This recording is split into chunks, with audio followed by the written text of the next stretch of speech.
छत्तीसगढ़ के प्रथम मुख्यमंत्री और प्रदेश के सबसे कद्दावर नेताओं में से एक अजीत प्रमोद कुमार जोगी का निधन शुक्रवार को हो गया।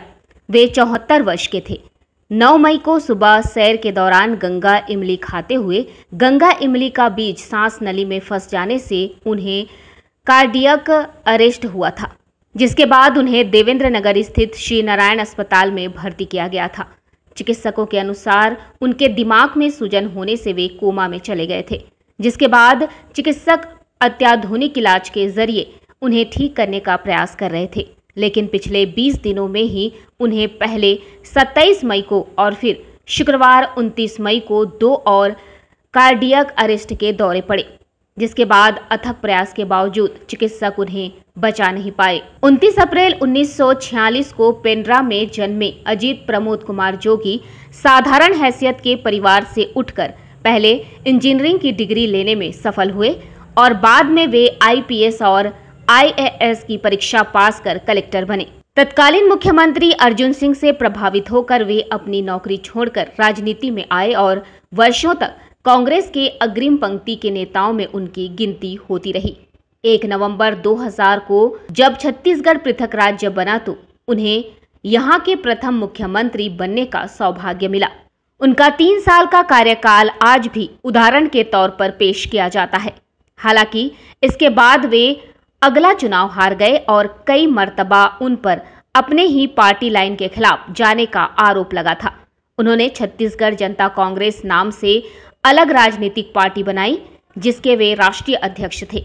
एक सड़क हादसे के बाद व्हीलचेयर पर अपनी जिंदगी बिता रहे अजीत प्रमोद जोगी की जीविविषा ही थी कि वे व्हीलचेयर पर बैठकर ही प्रदेश की राजनीति की धुरी बने रहे। सत्ता के केंद्र में वापसी का उन्होंने कई प्रयास किया और इसके लिए अलग पार्टी भी बनाई, लेकिन अंततः कामयाबी का स्वाद चखे बगैर ही उन्हें अलविदा कहना पड़ा। उनकी राजनीतिक विरासत अब उनकी पत्नी रेणु जोगी और पुत्र अमित जोगी के हाथ में है, लेकिन दोनों में अजीत जोगी वाला करिश्माई प्रभाव नहीं है, इसलिए उनकी राजनीतिक पार्टी के अस्तित्व पर भी अब सवालिया निशान लगने लगे हैं। इधर छत्तीसगढ़ के प्रथम मुख्यमंत्री अजीत जोगी के निधन की खबर लगते ही पूरे प्रदेश में शोक की लहर दौड़ पड़ी और सभी नेता उन्हें श्रद्धांजलि देते हुए उन्हें याद कर रहे हैं। प्रदेश के वर्तमान मुख्यमंत्री भूपेश बघेल और पूर्व मुख्यमंत्री डॉक्टर रमन सिंह ने उन्हें श्रद्धांजलि देते हुए प्रदेश के लिए अपूरणीय क्षति बताया। अजीत जोगी के निधन पर प्रदेश में 3 दिनों के राजकीय शोक की घोषणा की गई है। 31 मई तक सभी सरकारी भवनों में ध्वज झुके रहेंगे।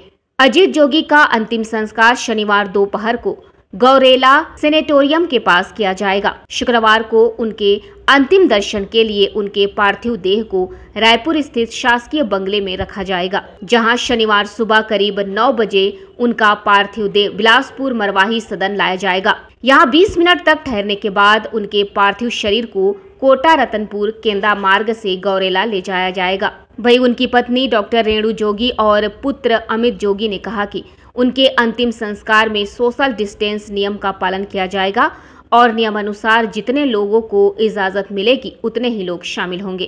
जोगी जी में जो सबसे बड़ी जो खासियत थी जोगी जी में, एक तो पर्टिकुलर सबको अपने नाम से बहुत दूर तक नाम याद रखते थे और जो सबसे कमजोर व्यक्ति था उसका नाम जोगी जी बोल के पुकारते थे। हमने जोगी जी से सीखा है और कोई भी आता था जोगी जी के पास उसके लिए वो स्वस्फूर्त, किसी को पहचानते नहीं थे उसके लिए भी जोगी जी फोन करते थे। ये बहुत बड़ी उनमें क्वालिटी।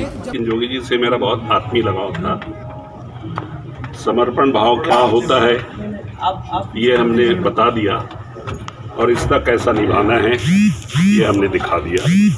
जोगी जी की अंतिम यात्रा हमें उनके साथ हम रहेंगे। जोगी जी बेहद बड़ी इच्छा शक्ति के इंसान थे, बहुत बुद्धिमान व्यक्ति थे और सबसे बड़ी बात ये थी कि वो अंतिम दम तक, जिस दिन उनको अटैक आया उसके 1 दिन पहले तक वो गरीबों और किसानों के बारे में ही लड़ाई लड़ते रहे हैं। गौरेला में उनके